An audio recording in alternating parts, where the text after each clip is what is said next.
Hey everybody, this is a Las Vegas Sun podcast, The Rebel Room. Mike Grimala alongside Ray Brewer, and we're talking. We're excited. It's a 3-1 UNLV football team. At the beginning of the year, we looked at the schedule and we are like, hey, to be bowl eligible, you got to split these swing games between Vandy and UTEP, which were coin flips. And guess what they did? They won those games against Vandy and UTEP. 3-1 going into Mountain West Conference play. The league is obviously weak, Michael, but at the same time, they were also 3-1 last year, failed to make a bowl. Same thing. I thought they would, they got to split those two games to give themselves a chance.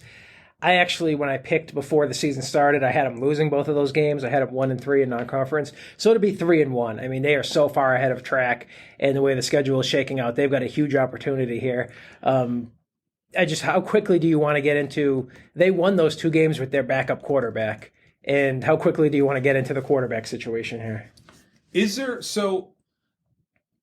I thought, yes, the guy that won the game was the backup. Jaden Maeva. Correct. But I thought they won the game with their ground attack. I mean, Doug Brumfield can hand the ball off with the best of them. And he could also pass a lot better than Maeva. Well, look at the passing stats. Maeva has been throwing the ball like that. Brumfield, less than 100 yards in the first game. Exactly 100 yards passing in the second game.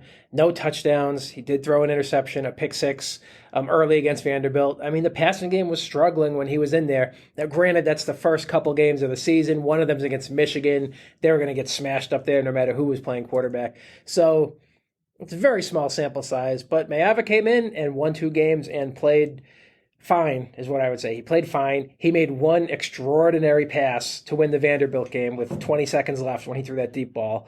So that's a plus in his favor. But Brumfield is back practicing this week. He's Barry Odom said he was limited in Monday's practice, but he's out there again. And do you just immediately go back to him if he can play as soon as he's healthy? That's what Odom said they're going to do. He said Brumfield is a starter, but what do you think about that situation now? So, we've always talked about how Brumfield is an injury risk the second he puts his cleats on. Yes. And, thankfully, UNLV has a good backup who's won some games, who's put them in position to win a bowl. And I think that Brumfield has more experience, is a better passer, is a better runner, and has more respect of the team. With that said, I'm okay if you carve out a series to keep Maeva sharp and ready to go and help him to continue to grow, knowing that Brumfield, every time he steps on the field, is injured.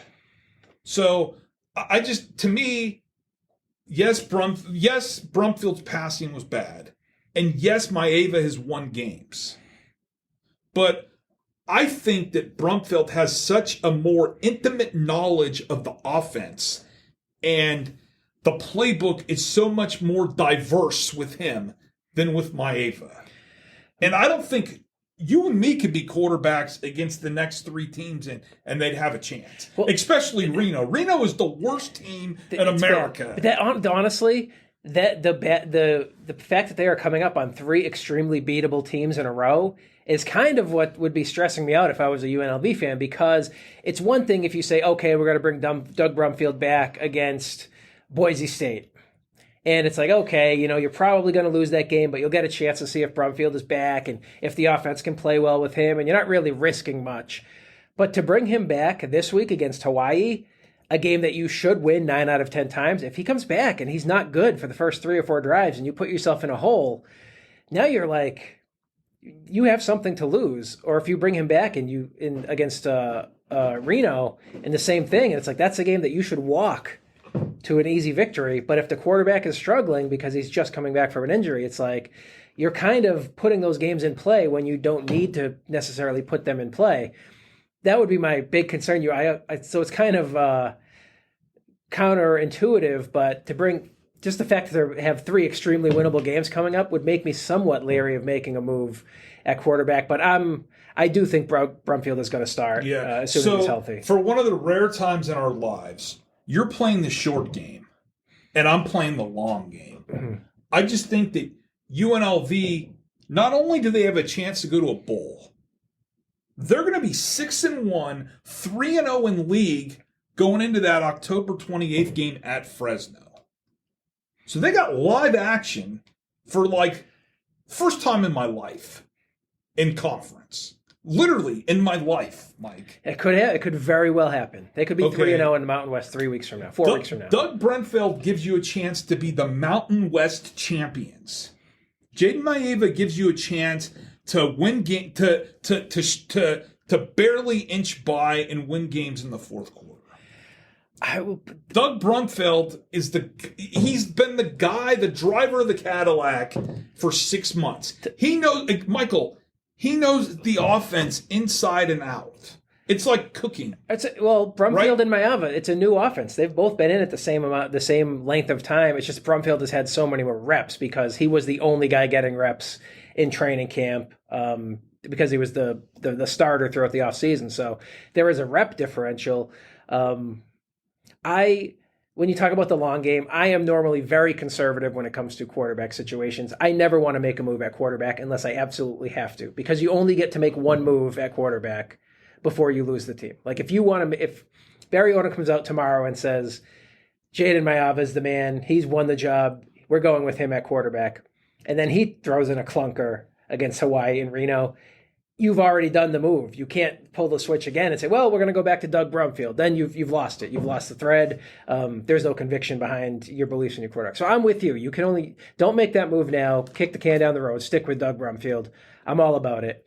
I'm just saying, I'm excited. The other thing is if you pick Maeva, then Brumfeld's done. He's out. That's and another now thing you don't have consider. Now your stable of quarterbacks, inexperienced quarterbacks is not great.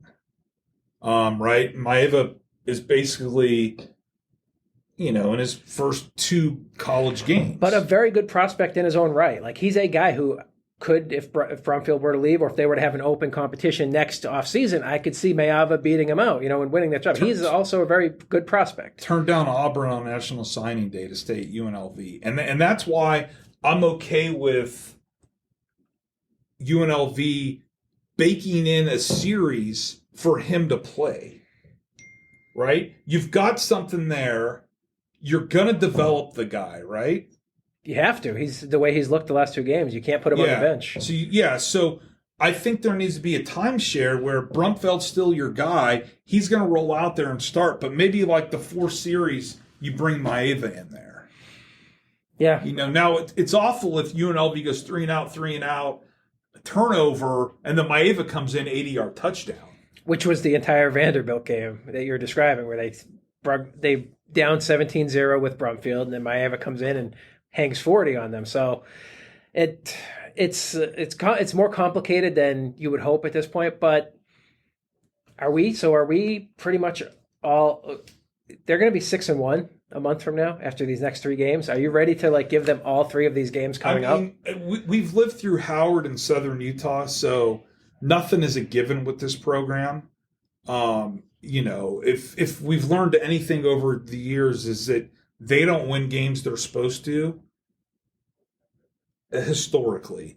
But I do think that the Mountain West is just so bad. I mean, it's a brutally bad league.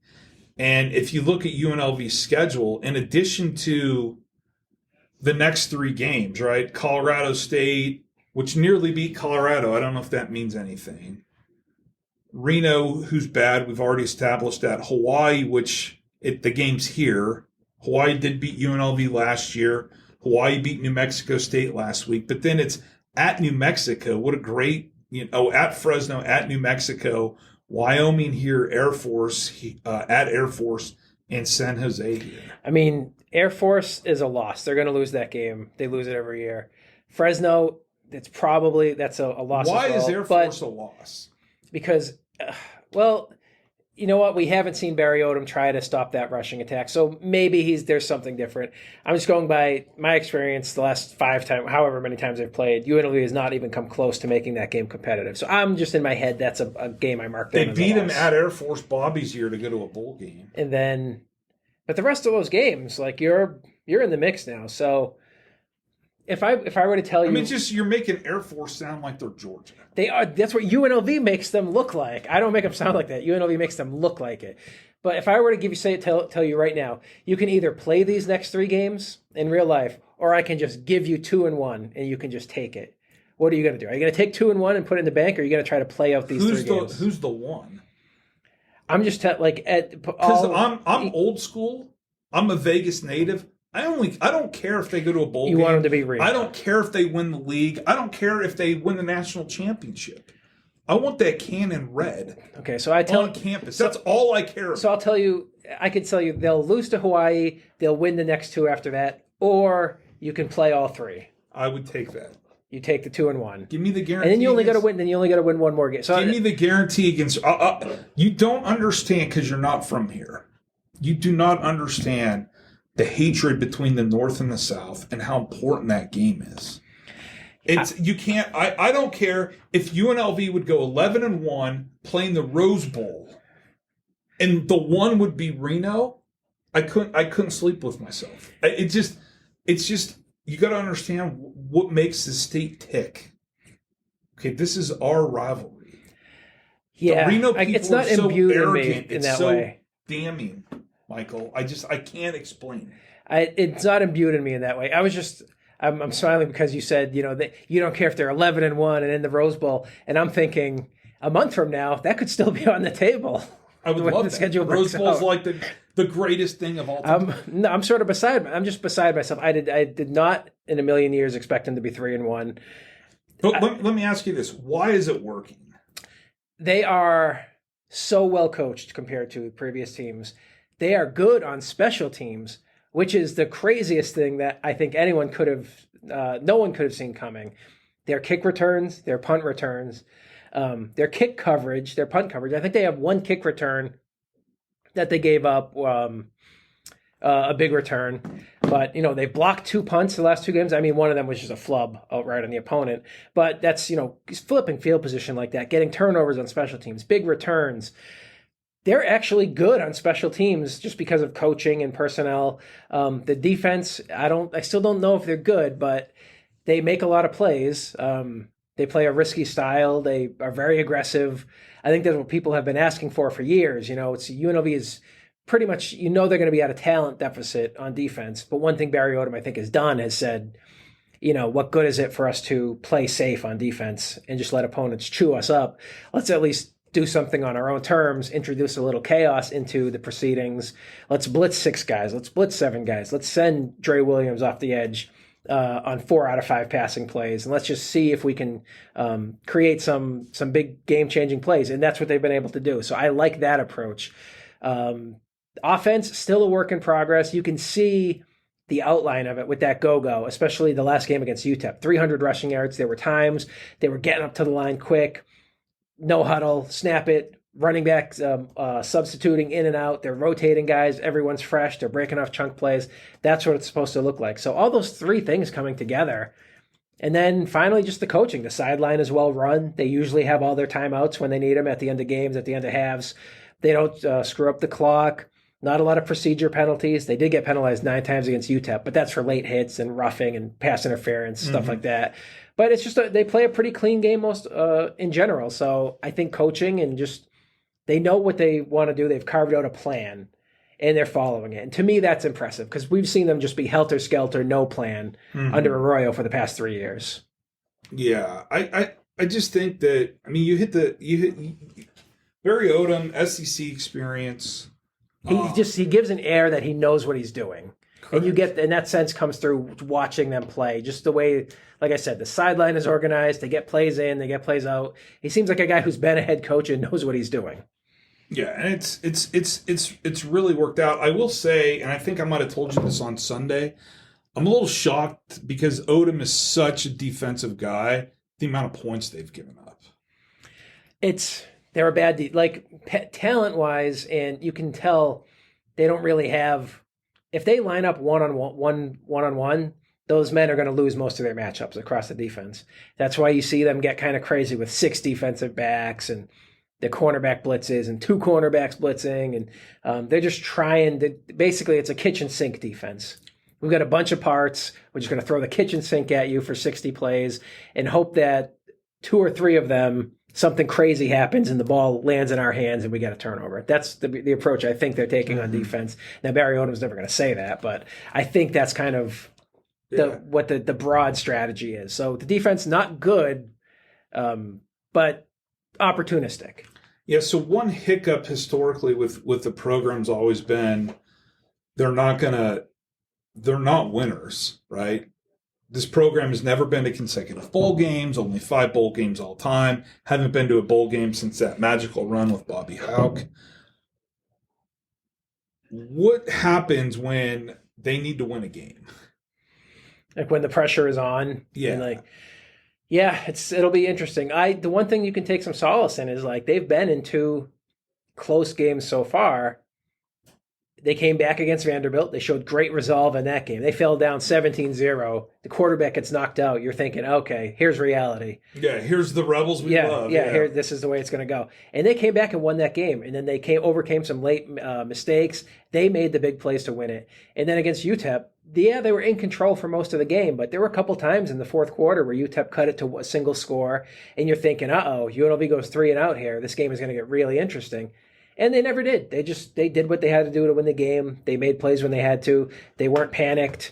Like I said, the operation ran smoothly, and they just closed that game out. So there's 2 examples where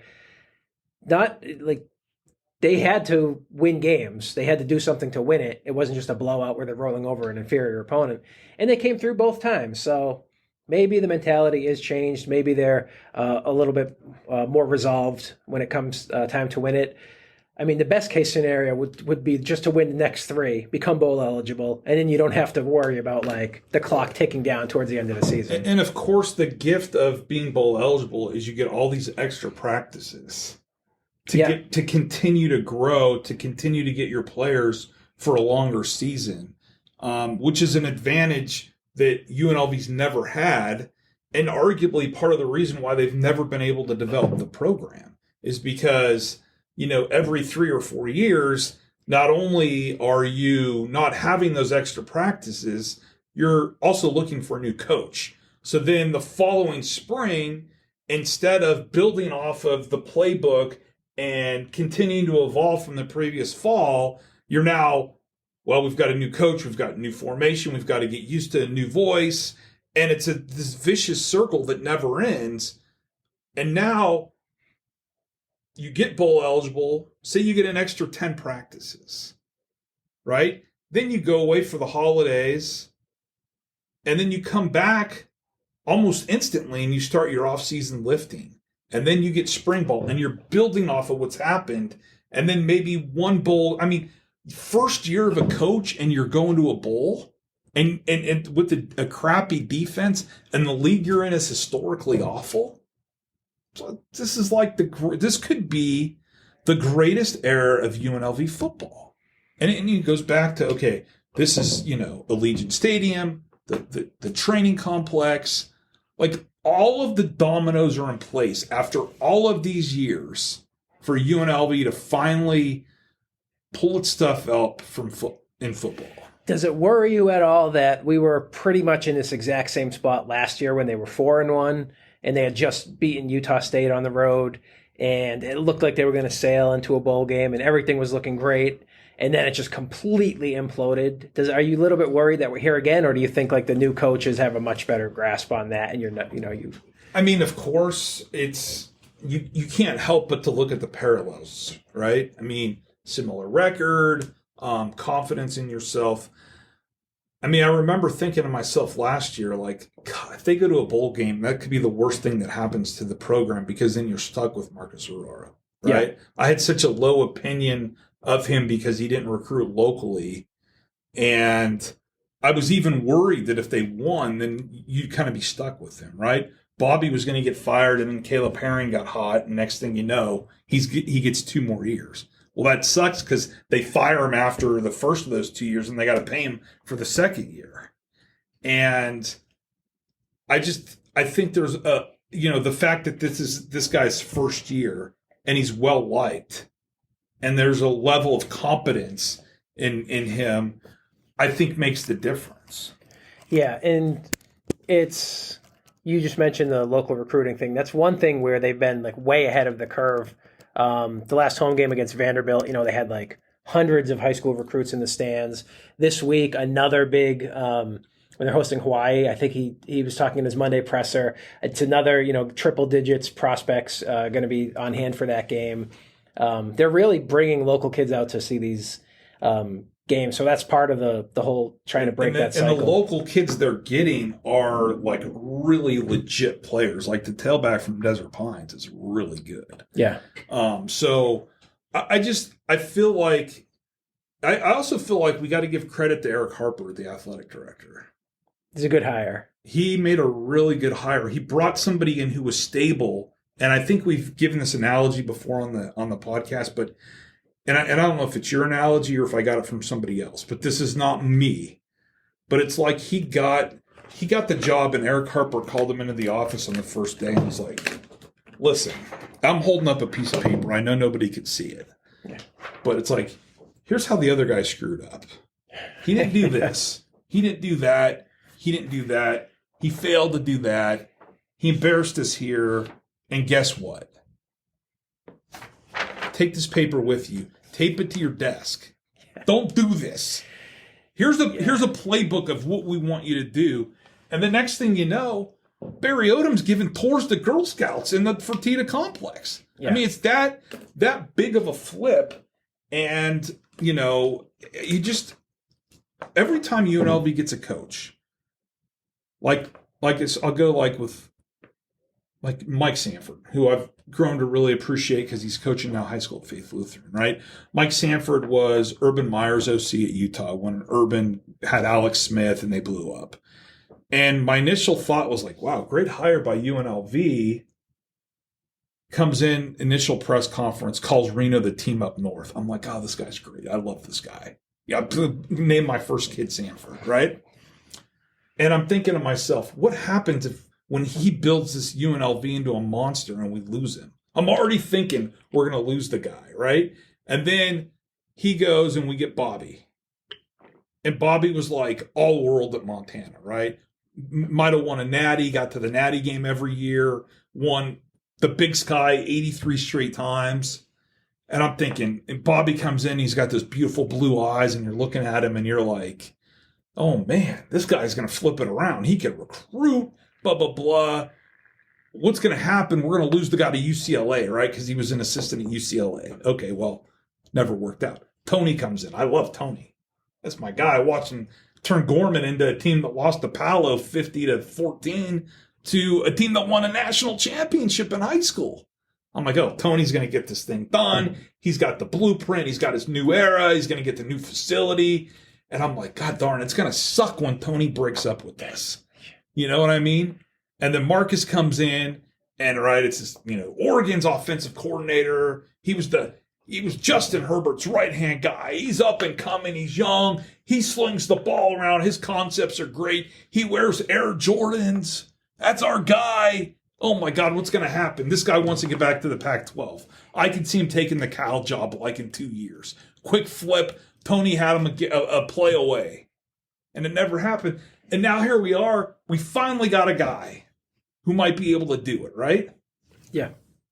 I mean, what if they go 8-4 and they win the Tucson, Albuquerque, Boise Potato Bowl? Well, here's the thing. As you were running through that list of coaches, the obvious difference between those guys and Barry Odom is those guys are all first-time head coaches. Correct. And with a first-time head coach, you're almost guaranteed to get some of that, fidgety, first time on a new job kind of energy. And your head coach sets the tone for the program. There's always, I only covered Tony Sanchez and Marcus Arroyo, but that was the vibe that I got from those teams. That it was kind of loose and a little bit frenetic and not always in a good way. Whereas Barry Odom is a guy who's done it. He's been there in the SEC, which is a meat grinder. He knows how it's done. Like you see him, he's hired. First thing he does, one of the first moves is he brings in James Sherbest, who's one of the most respected special teams coordinators in the country. That guy's not coming to work for Marcus Arroyo. That guy's probably not coming to work for Tony Sanchez. but he'll come work for Barry Odom. And then Barry Odom, he takes a swing. He goes after Bobby Petrino, and he's an offensive coordinator. Oh, big blow. A week later, Petrino's out. That chaos. It should be like for those other guys, it would be absolute chaos. The program would be like a chicken with its head cut off. They don't know what to do. Barry Odom's like, okay, well, there's another guy I like. I'm going to go get him. He's also got an innovative offense. Brennan Marion, come on board. And it was like the Petrino thing never happened. Like we don't even think about it anymore because they got it. They patched it together so quickly, and not just a patch job. Another good candidate who was ready to run an offense, and now you see it's starting to come together. So those are some of the advantages I think of hiring an experienced guy who's still pretty young. Like Barry Odom is not an old man. He's younger than I am. So he's but he's so experienced. There's like a calmness, a sense of that he knows what he's doing. I think that permeates the entire program. So, and maybe to get back to your point about you're worried about losing these guys prematurely, he's a guy who's been somewhere and had at a big time Power 5 program, medium success. He lost his job. UNLV's paying him well. He's the highest paid coach in the league. Maybe he's a guy who has some perspective now and says like, do I want to go to, South Carolina or some Power 5 program just because it's a Power 5? Or if things are going great at UNLV, do I want to stay here and like maybe try to build a perennial Mountain West contender for a few years? Do I want to stay for maybe 5 years instead of 2 or, something like that? Will I sign a second contract? He may have a greater perspective. So I think don't start worrying about him leaving until it actually comes to that. Yeah, grass isn't always green. And he's a guy who may understand that. Whereas if you're a Marcus Arroyo, if he got it, he would have left for the first offer. He would have left midway through season 1 if someone gave him an offer. He's a guy. He's a stepping stone guy. Tony Sanchez loves Las Vegas guy, but he's ambitious. Like he would have moved up for a bigger job. Mm-hmm. Barry Odom would the right job. I say he would probably move on for the right job. I don't know if I think he understands the situation well enough. He wouldn't just take the first thing that comes along. And the other thing, not to completely pivot off football, but is it strange that UNLV men's basketball practice opens on Wednesday and it's still all football talk from what I hear on social media and what I hear from the fan base? Yeah, I just think that I think that the difference from like when you got to town to cover UNLV, right? UNLV basketball was the show in town. It was the number one sports option. Now UNLV basketball has pro sports to compete with. And for a lot of loyal locals, UNLV basketball still has that elite spot. But for the general sports fan, right, we're in the middle of the NFL season. The hockey team just won the Stanley Cup. They're about to start their title defense. Yep. The Aces are close. I mean, it's basketball though, right? They put on a show. They're a great team. Yeah, and there's great theatrics. Those are fun games to be to. Not a big fan of the parking or the expense, but I just think that UNLV has struggled to be a team that could compete. UNLV basketball has struggled to be a team that could compete, that could threaten to make the tournament for so long. They last went to the tournament in 12 or 13? 2012, 2013 season. Okay. The day I moved into my new house was the selection Sunday day. They picked Cal. So that was 10 years ago. I've been in my house 10 years.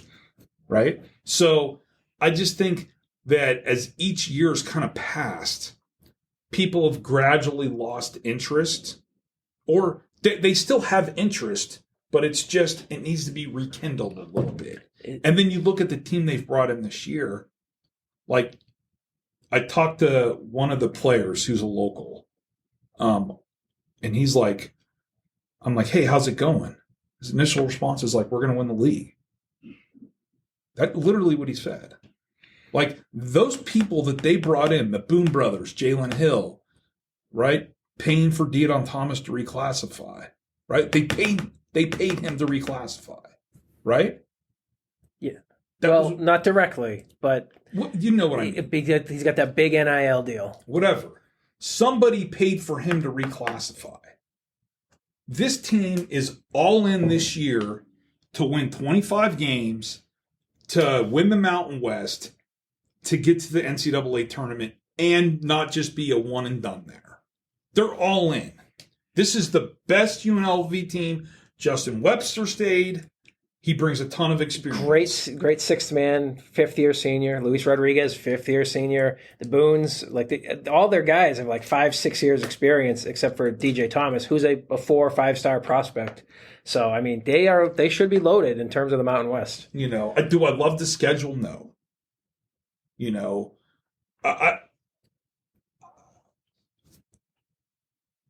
If Selection Sunday comes and they're not the automatic bid, they're going to have some problems. You think so? I think the Mountain West is usually 3 or 4 teams. If you're playing in the Mountain West Championship game, you're probably good on Selection Sunday, is the way I look at it. I don't think you have to win the league. The Mountain West usually goes into Selection Sunday with a couple other teams that know they're going to play in the tournament, and there's usually another 1 or 2 that are on the bubble hoping for good news. UNLV should not be one of those teams hoping for good news on Selection Sunday. They should be secure enough that on Selection Sunday they're hosting a party open to the public. Come watch the unveiling with us. Come learn the brackets. The team's going to be there. The band's going to be playing. They should be confident enough in their ticket being punched that they know they're in on Selection Sunday. That would be my expectation. Did you do your preseason ballot yet? No, Mountain West Media Day is 2 weeks from now. Okay, but we haven't done our ballot yet. Okay, because just talking out loud, San Diego State's 1, right? San Diego State is 1. They return a lot. They went to the Final Four. Yeah. Okay. Boise. Well coached. They got at least 1 really good recruit. Yep. They're always big. Well coached. They got to be 2. Yep, that would be my initial probably. Is 1, UNLV 2. 3? I think so. Who? I mean, Reno was in the mix. They're a decent team. New Mexico brought both of their guards, I believe, Mashburn and House back for another year. So New Mexico should be all right. Tough. I like UNLV's roster better than those teams, though. I mean, San Jose State, it was improved. But they lost Omari Moore, who's their best player. Colorado State, tough to play there. Wyoming, tough to play there. I think UNLV's better than it. I mean, Wyoming's a program in shambles. Colorado State is okay, but UNLV's got to be better than those teams. I think they're 3rd. Air Force, they can't beat Air Force. They do have trouble. They make Air Force look like Georgia. They have trouble with Air Force once in a while, but they always beat them when they have to in the Mountain West tournament. I think they've played them 10 straight years in the first round of the Mountain West tournament, or maybe it just feels that way. But yeah, I think they're solid number 3 in the conference. And then if that's the preseason expectation and you play up to that expectation and you're 3rd at the end of the year, that's going to get you into the NCAA tournament. The number 3 team in the Mountain West is pretty much always in the NCAA tournament. So that's their baseline, I think. And that all gets started this week on Wednesday when they open with practice. Yeah. So it's good times for UNLV. We've been building to this for 10 years. I want to thank everybody for listening to our Las Vegas Sun podcast, The Rebel Room. For Mike Grimala, I'm Ray Brewer, and we will catch you sooner than later.